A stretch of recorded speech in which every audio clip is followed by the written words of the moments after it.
এবার জল জীবন মিশন প্রকল্প সেখানেও বরাদ্দে বঞ্চনা করা হচ্ছে এমনটাই অভিযোগ। আর এবার দিল্লিতে তৃণমূল কংগ্রেসের দরবার, কেন্দ্রীয় মন্ত্রী CR পাতিলকে ডেপুটেশন। বরাদ্দ টাকা না পাওয়ায় রাজ্যবাসী ক্ষতিগ্রস্ত হচ্ছে বলে অভিযোগ জানিয়ে চিঠি কেন্দ্রীয় মন্ত্রীর কাছে অবিলম্বে বকেয়া 2525 কোটি টাকা দেওয়ার দাবি। টাকা নিলে হিসেবও দিতে হয়, পাল্টা আক্রমণ জানিয়েছে বিজেপি। 15 জন মেম্বার অফ পার্লামেন্ট মাননীয় মন্ত্রী CR পাটিল এর সঙ্গে দেখা করলাম এবং যিনি জল মিশন নিয়ে জল জীবন মিশন ফান্ডের যে বাকি টাকা আছে সেই টাকা নিয়ে বলার জন্য, এই টাকাটা না হওয়ার জন্য এই যে JMM জল মিশন প্রজেক্ট যেটা, সেই প্রজেক্টে এটা সার্থকতায় রূপান্তরিত হচ্ছে না এবং কাজগুলো সব অর্ধেক হয়ে পড়ে রয়েছে। ওনাদের বক্তব্য হচ্ছে যে এই টাকা প্রধানমন্ত্রী এখনো স্যাংশন করেনি, ক্যাবিনেট এখনো স্যাংশন করেনি।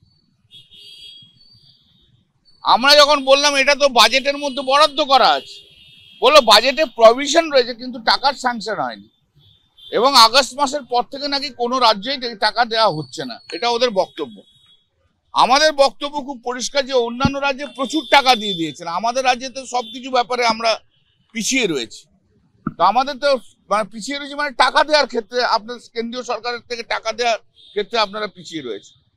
তো ওরা বললেন যে না আমরা দেখছি, চেষ্টা করছি, যা বলে সেরকম একটা বক্তব্য একটা ওরা বলেছেন, সেরকম কোনো আমরা কোনো আজকে এই টাকা দেওয়ার ব্যাপারে কোনো আশা দেখতে পেলাম না। অন্যান্য রাজ্যে তো এ ধরনের কোনো প্রতিনিধি দলকে যেতে দেখা যাচ্ছে না, শুধু বাংলাকে যেতে হচ্ছে কেন? এগিয়ে বাংলা। প্রশ্ন হলো তৃণমূল কংগ্রেসের বক্তব্য আমরা টাকা নেব, এটা আমাদের অধিকারের মধ্যে পড়ে, কিন্তু হিসাব দেওয়াটা আমাদের অভ্যাসের মধ্যে পড়ে না। যে টাকা গেছে সে টাকাও তৃণমূল কংগ্রেস খরচা করতে পারেনি। এখন সমস্ত ক্ষেত্রেই যদি একটা প্রাতিষ্ঠানিক লুট তৈরি হয় তো কেন্দ্রকেও তো জবাবদিহি করতে হবে, তাকেও তো কোনো আর্থিক শৃঙ্খলা মেনে নিয়ে তবে তো রাজ্যের কাছে টাকা পাঠাতে হবে। 10 মাস আগের মামলা, তাতেই জোড়া থানায় হাজিরা দিলেন আরজিকর আন্দোলনের সঙ্গে জড়িত 2 জুনিয়র চিকিৎসক অনুষ্ঠব মুখোপাধ্যায় এবং ঋতব্রত ঘোষ।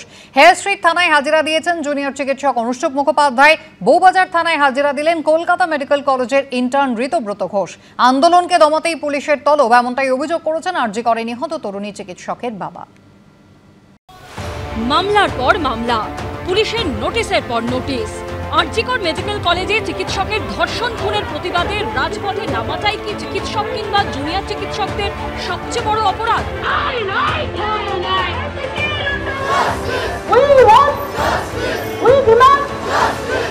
সেই ভয়ঙ্কর ঘটনার 1 বছর কেটে যাওয়ার পর আবার সুবিচারের দাবিতে পথে নামাতেই কি তারা ফের পুলিশের চক্ষুশূল হয়ে উঠেছেন? নানা মহলে প্রশ্নগুলো উঠছে। তার কারণ গত সোমবার ঠাকুরপুকুর থানায় হাজিরা দিয়েছিলেন অভয় মঞ্চের আহ্বায়ক 2 চিকিৎসক পুণ্যব্রত গুণ ও তমনাশ চৌধুরী। 1 সপ্তাহের ব্যবধানে জোড়া থানায় হাজিরা দিতে হলো 2 জুনিয়র চিকিৎসককে। 10 মাস আগের মামলায় হেয়ার স্ট্রিট থানায় হাজিরা দিলেন জুনিয়র চিকিৎসক অনুষ্ঠব মুখোপাধ্যায়। বউবাজার থানায় হাজির হলেন কলকাতা মেডিকেল কলেজের ইন্টার্ন ঋতব্রত ঘোষ। থেকে এখন 8:30 অবধি ওরা জিজ্ঞাসাবাদ করলো। রাস্তায় বাস নিয়ে যাওয়া হচ্ছিল, তো রাস্তায় বাস নিয়ে যাওয়ার জন্য মানুষের নাকি যাতায়াতের সমস্যা হয়েছে। একটা বললো আমরা খাটিয়া নিয়ে যাচ্ছিলাম, তো খাটিয়া ওরা ধরেছে। পুজো পরিক্রমা ছিল একদিন, আমাদের গাড়ি আটকানো হয়েছিল এই বউবাজারের সামনে। WJDF এর কে প্রেসিডেন্ট, কে মাথা, এরকম টাইপের জিনিসপত্র, কে টাকা দিচ্ছে, এইসব জিনিস জিজ্ঞাসা করছিল। গত বছর 9ই আগস্ট আরজিকর মেডিকেল কলেজ হাসপাতালে উদ্ধার হয় তরুণী চিকিৎসকের দেহ। প্রতিবাদের ঢেউ আছড়ে পড়ে তিলোত্তমার রাজপথে।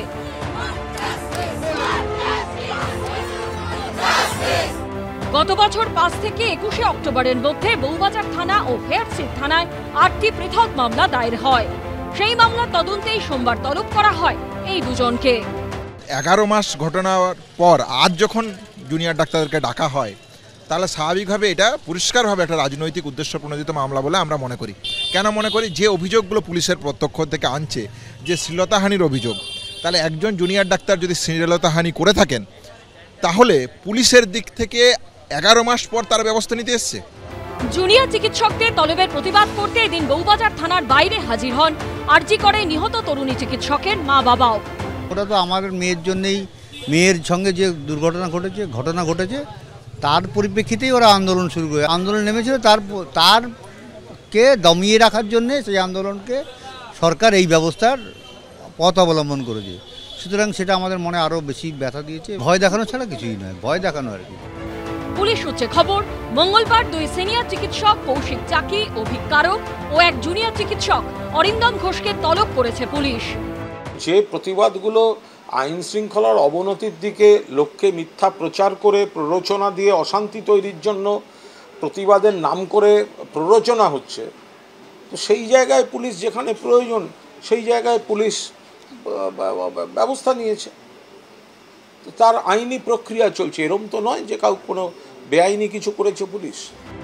পুলিশের অনুমতি না নিয়ে সাইকেল মিছিল করার অভিযোগে গত সোমবার ঠাকুরপুকুর থানায় হাজিরা দেন অভয়া মঞ্চের আহ্বায়ক 2 চিকিৎসক পুণ্যব্রত গুণ ও তমনাশ চৌধুরী। এদিন আলিপুর আদালত থেকে জামিন নেন এই 2 চিকিৎসক। সন্দীপ সরকার, উজ্জ্বল মুখোপাধ্যায় ও আশাবুল হোসেনের রিপোর্ট, এবিপি আনন্দ।